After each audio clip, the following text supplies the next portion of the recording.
જનતાને રસ્તે ઉતરી વિરોધ કરવાનો વારો આવ્યો હતો।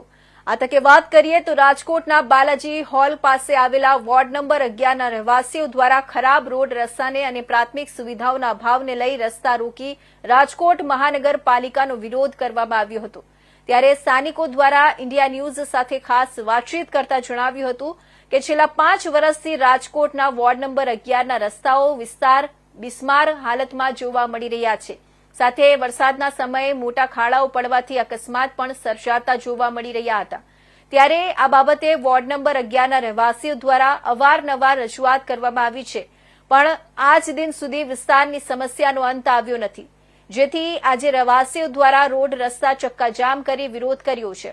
સાથે વોર્ડ નંબર 11ના કોર્પોરેટર ધારાસભ્ય દર્શિતાબેન શાહ અને શાસક પક્ષના નેતા નીલુબેન જાદવને પણ ફરિયાદ કરવામાં આવી છે, અને છતાં તેઓ પણ વિસ્તારવાસીઓને સમસ્યાનો અંત આવતો નથી અને કોર્પોરેટર ખાલી મત માંગવા જ વિસ્તારમાં આવ્યા છે કે નહીં કે પ્રજાના કામ કરવા।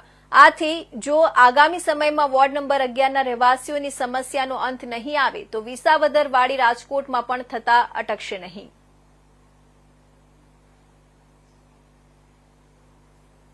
બાપે ફરી એકવાર છે પ્રજાજનો જે શહેરીજનો છે તેને રસ્તે ઉતરવાનો વારો આવ્યો છે, વિરોધ કરવાનો વારો આવ્યો છે। મારી પાછળના દ્રશ્ય જોઈ રહ્યા છો રાજકોટના વોર્ડ નંબર 11નો જે વિસ્તાર છે જેમાં ધોળકિયા સ્કૂલની સામે જે બીલીપત્ર એપાર્ટમેન્ટ છે, ગોવિંદ રત્ન પાર્ક છે, વલ્લભ વિદ્યાનગર છે, બાલાજી હોલ સહિત ધરમનગરના જે વિસ્તારો છે ત્યાં અત્યારે વિસ્તારવાસીઓ છે તે રસ્તા રોકી વિરોધ કરી રહ્યા છે। પાછળ દ્રશ્ય પણ જોઈ રહ્યા છો કે અત્યારે જે રાહદારીઓ છે તેને પણ ક્યાંક ને ક્યાંક હાલાકી થાય છે। ત્યારે શું આ કારણ છે રસ્તા રોકનું? કારણ કે શું મહાનગરપાલિકા એવું શું પાપ છે જેથી પ્રજાજનોને જે રસ્તે ઉતરવાનો હોય છે? ત્યારે આપણી સાથે એક જે રહેવાસી છે એમની સાથે વાત કરીશું। શું નામ છે તમારું, તમે ક્યાં વોર્ડ છે અને તમારે શું સમસ્યા છે? મારું નામ ભોલો, હું અહીંયા છેલ્લા 20 વર્ષથી આ ગોવિંદરત્ન 2માં રહું છું। આ છેલ્લા ઘણા ટાઈમથી આ રસ્તા અને ટ્રાફિકનું એટલું કોઈ પણ પ્રકારે ટ્રાફિકનું સોલ્યુશન થતું જ નથી। જેટલા ટાઈમથી કોર્પોરેટર ચૂંટાણા એ પછી કોર્પોરેટરની એક પણ આ વિસ્તારમાં નથી લોકોએ તપાસ કરી કે નથી લોકોએ કોઈ દિવસ પબ્લિકને પૂછ્યું કે તમને શું પ્રશ્ન છે, તમને શું તકલીફ છે। ટ્રાફિક એટલી હદે જાય છે કે કાલેના પરમ દિવસે 3 એક્સિડન્ટ થયા।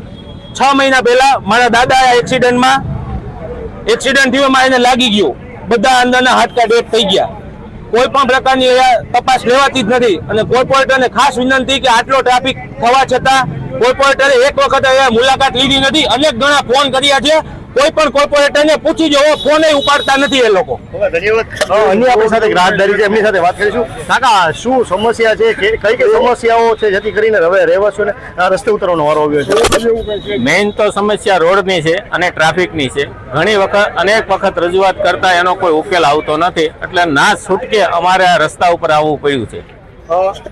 કોર્પોરેટર કોણ છે? તમે કેટલી વખત આ બાબતે રજૂઆત કરી છે? અમે કોર્પોરેટરને રજૂઆત કરી કે ઓલા જૂના મેયર હતા, મેયરને પણ રજૂઆત કરી, પણ આ રસ્તાનો ને આ પ્રશ્નનો કોઈ ઉકેલ આવતો નથી। કોર્પોરેટર તમારે કોણ પણ આવે છે? નીલુબેન જાદવ, વિનુભાઈ સોરઠિયા, 4 કોર્પોરેટરો છે અને એક રણજીતભાઈ છે। એક પણ કોર્પોરેટર હજી અત્યાર સુધી અમને કોઈ જોવા મળ્યા નથી।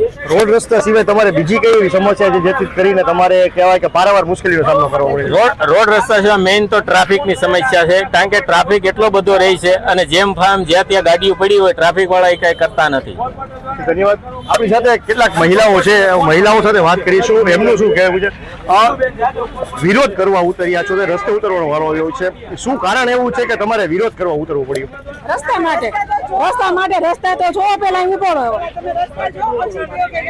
કેટલા ટાઈમથી સમસ્યા છે રસ્તાની અને અન્ય કઈ સમસ્યા? 5 વર્ષથી અમે રહી 5 વર્ષથી આમને છે।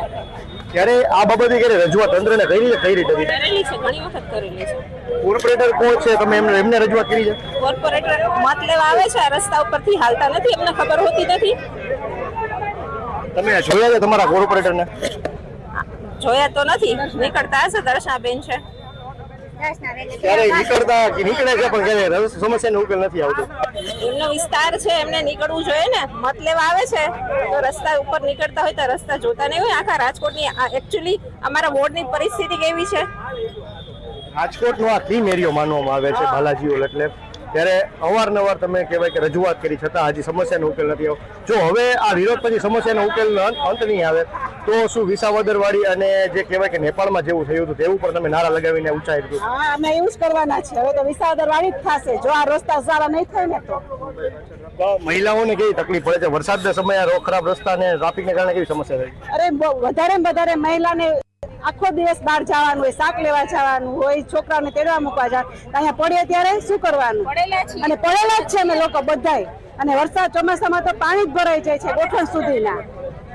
એની વાત તો આ હતા વોર્ડ નંબર 11 ના રહેવાસીઓ જેમને સ્પષ્ટ કરવા કહ્યું હતું ઇન્ડિયન સાથે વાત કરતા કે જે રીતે વોર્ડ નંબર 11 ની સમસ્યાનો અવારનવાર જે ફરિયાદો કરવામાં આવી છે છતાં કોઈ નિરાકરણ નથી કરવામાં આવતું, ત્યારે હવે જો આ વોર્ડ નંબર 11 ની સમસ્યાનું નિરાકરણ નહીં આવે તો વિસાવદર વાળી થતા પણ અટકશે નહીં અને મહાનગરપાલિકાના જે સત્તાધીશો છે, કોર્પોરેટર છે, તે પણ અહીં ખાલી મત લેવા માટે જ આવે છે. ત્યારે હવે આ સમસ્યાનો અંત વહેલી તકે લઈ આવે તેવી હાલ અત્યારે રહેવાસીઓ માંગ કરી રહ્યા છે.